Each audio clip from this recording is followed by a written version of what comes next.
নমস্কার বন্ধুরা, আশা করি আপনারা সবাই অনেক অনেক ভালো আছেন। আর আজকে আপনাদের সামনে নিয়ে আসছি স্যামসংয়ের তরফ থেকে নতুন একটি স্মার্টফোন লঞ্চ করা হয়েছে, যেটা নাম হচ্ছে Symphony Z60।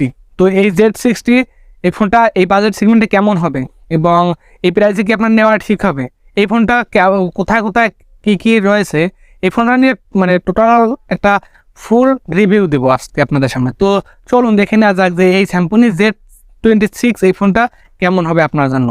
তো এই ফোনটাকে আপনার কেনা ঠিক হবে এবং কারা পারচেস করবেন আর কারা করবেন না, কী কী রয়েছে এই ফোনটাতে, তো সকল বিষয়ে ধারণা দেবো টুকটাক করে। তো আপনারা একে একে সবাই লাইক দিয়ে এবং চ্যানেলটাকে সাবস্ক্রাইব করে চলুন দেখে নেওয়া যাক যে কী কী থাকছে। তো অবশ্যই কোনো রাগ না করে অবশ্যই চ্যানেলটা সাবস্ক্রাইব করে দেবেন। তো চলুন দেখে নেওয়া যাক যে কী থাকছে। তো এই ফোনটা রিলিজ করা হয়েছে 2-3 দিন হয়ে গেছে। তো আজকে আমরা এই ফোনটা রিভিউ করতেছি। এই ফোনটা বাই দ্য ওয়ে, এই ফোনটা আপনার প্রাইসটা হচ্ছে আপনার একটা হচ্ছে 9,999 টাকা 364 জিবি ভ্যারিয়েন্ট, এবং আপনার একটা প্রাইস হচ্ছে 10,499 টাকা, যেটা 464। তো 464 আর 364 এই ভ্যারিয়েন্টটা নিয়ে কথা বলবো, দুইটা নিয়ে। তো চলুন যে এই বাজেট সেগমেন্টে কেমন হবে এই ফোনটা। তো এই ফোনটা কিন্তু এই বাজেট সেগমেন্টে আপনার 4টা কালার ভ্যারিয়েন্ট আসছে, ব্ল্যাক, গ্রিন, হোয়াইট, ব্লু, 4টা কালার ভ্যারিয়েন্ট এই ফোনটি আসবে। এবং এখানে থাকছে 4G সাপোর্টেড, এবং আপনার OTG সাপোর্ট থাকছে, USB Type-C পোর্ট, GPS, সকল ধরনের সেন্সর আছে, ব্লুটুথ 5.28 সেন্সর সাপোর্ট আছে, সকল ধরনের ঠিকঠাক আছে। এছাড়াও এর বডিতে থাকছে পাঞ্চুয়াল ডিসপ্লে স্টাইলে, এবং কোনিং গরিলা গ্লাসের ফ্রন্ট প্রোটেকশন, এবং ব্যাক সাইড প্লাস্টিক এবং ফ্রেম প্লাস্টিক। তো এখানে ওয়াটার স্ট্যান্ডের সাপোর্ট থাকছে, এবং কতটুকু মানে থাকছে এটা আসলে বলা যায় না, যে তবে আপনার 8.2 মিলিমিটারের কাছাকাছি থিকনেস থাকছে, এবং প্রায় 200 গ্রামের মতন ওজন থাকছে। এবং এর ডিসপ্লেতে থাকছে একটি IPS LCD টাচ স্ক্রিন, যেটা আপনার 720 পিক্সেলের, যেটা রেজুলেশন হচ্ছে আপনার 1600x700 পিক্সেল, যেটা 263 ppi একটা ডিসপ্লে, যেটাতে 90 হার্টজ রিফ্রেশ রেটের সাপোর্ট রয়েছে।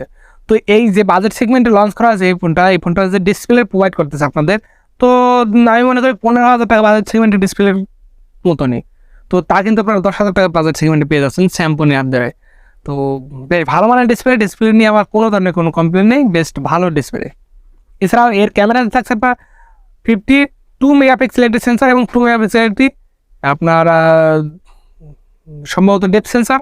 তো তো এই যে 52 মেগাপিক্সেলের সেন্সার থাকছে, এইটা আসলে আপনার কেমন পারফরমেন্স করছে। তো 52 মেগাপিক্সেলের ওভারঅল মানে এই বাজেট সেগমেন্টে আর 5টা ক্যামেরা স্মার্টফোন যেরকম আপনার পারফরমেন্স করবে, তার থেকে বেটার পারফরমেন্স করবে এখানে। কারণ এই বাজেট সেগমেন্টে 52 মেগাপিক্সেল কোথাও গিয়ে হলেও একটু হলেও ডিটেলস বেশি দেবে এই পিক্সেলগুলোতে।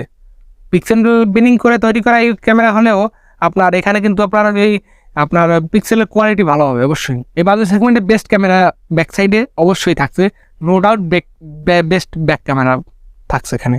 এবং আপনার এখানে 4K ভিডিও রেকর্ডিংয়ের সাপোর্ট রয়েছে। তো কীভাবে কী দিল বললাম না, 4K ভিডিও রেকর্ডিংয়ের সাপোর্ট রয়েছে বলতেছে। এছাড়াও 8 মেগাপিক্সেলের আপনার ফ্রন্টে সেলফি ক্যামেরা থাকছে, এবং ডিসপ্লে ফ্ল্যাশ লাইট থাকছে, এবং হাজার হিতে ভিডিও রেকর্ডিংয়ের সাপোর্ট থাকছে 30 fps। তো ওরাও কিন্তু ভালো ক্যামেরা অ্যালগরিদম এখানে ব্যবহার করা হয়েছে।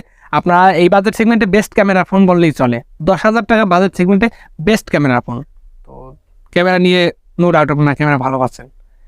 এবং এর পারফরমেন্সে যদি দেখেন Android 12 থাকছে, এবং আপডেট আসলে পরে Android 13 আপনারা পেয়ে যাবেন, ওটা নিয়ে কোনো টেনশন নেই। এছাড়াও এখানে থাকছে চিপসেট, যেটা UNISOC T616, যেটা 52 ন্যানোমিটার চিপসেট, যেটা বেশ ভালো মানের। এটা এই প্রসেসরটা 15,000 টাকা বাজেট সেগমেন্টের ফোনগুলোতে আপনারা দেখতে পাবেন। তো সেই প্রসেসর এই বাজেট সেগমেন্টে কিন্তু ভালো পারফরমেন্স করেছে এখানে, নো ডাউট ভালো প্রসেসর এখানে থাকছে। তো প্রসেসর পারফরমেন্সের দিক থেকে ভালো হচ্ছে, 464 জিবি যদি নেন তাহলে পারফরমেন্স বেশ ভালো পেয়ে যাবেন আপনারা, এবং ভার্চুয়াল র্যাম তো থাকছেই 8 জিবি। তো নো ডাউট ভালো কিছু থাকছে। এবং এখানে গ্রাফিক্স সেকশন থাকছে মালি G57 এবং MP1। তো এটাও গ্রাফিক্স সেকশনে ভালো। তো ওভারঅল কিন্তু প্রসেসরটা ভালো প্রসেসর থাকছে। তো এই বাজেটে যদি আপনার ফ্রি ফায়ার গেমটা রান করেন তো না আসে ভালোভাবে রান করতে, পাবজি গেমটা আপনারা অতটাও ভালো পারবেন না, তবে মিডিয়াম ফ্রেম রেটে ভালোভাবেই খেলতে পারবেন এই পাবজিটা। এবং টুকটাক গেমিং আপনারা এখান থেকে ভালো পারফরমেন্স পেয়ে যাবেন। এছাড়াও স্টোরেজ থাকছে 64 জিবি, এবং ডেডিকেটেড মাইক্রোএসডি স্লট থাকছে, এই দিকটা ভালো। এবং 3mm জ্যাকেট সাপোর্ট থাকছে, এবং আপনার লাউড স্পিকার সাপোর্ট থাকছে, যেটা ডুয়েল স্টোরেজ স্পিকার, এবং আপনার side mounted fingerprint sensor, face unlock, এবং নোটিফিকেশন লাইট থাকছে, এবং আপনার প্রক্সিমিটি সেন্সর থাকছে, তবে জাইরো ইএস সেন্সর কিন্তু থাকছে না এখানে। তো ওভারঅল সেন্সরের দিক থেকে আমরা খারাপ পাচ্ছি না, এবং বাংলাদেশি ব্র্যান্ড অপেক্ষায় মানে ইনফিনিক্স মেড বাই বাংলাদেশ, তো ওভারঅল কিন্তু ভালো কাজ করছে। তো এই ছিল এই ফোনটার ডিটেলস। তো এই ডিটেলস দেওয়ার সত্ত্বেও এই ফোনটা কেমন হবে, আমি ডিসপ্লে কেমন হবে, ভালো ডিসপ্লে, নো ডাউট একটি ভালো ডিসপ্লে, এবং পারফরমেন্সেও ভালো পাচ্ছেন, এবং ডিজাইনেও বেস্ট ভালো মানের ডিজাইন পাচ্ছেন। তো ওভারঅল কিন্তু আপনার জন্য বেস্ট প্যাকেজ হতে পারে আপনার এই বাজেটে। ওভার বেস্ট প্যাকেজ আমি বলবো, যদি 10,000 10,500 টাকা বাজেট সেগমেন্টে আপনি যদি বেস্ট ফোন খুঁজে থাকেন, তো এই ফোনটা আপনার জন্য হতে পারে। স্টাইলিশের জন্য USB type C port, boxy type design, এবং আপনার গ্লাসি ফিনিশ দেওয়া আছে। এছাড়াও ক্যামেরা সার্কেলটাও যে বেশ আপডেট মডেল, ভালোই লাগতেছে।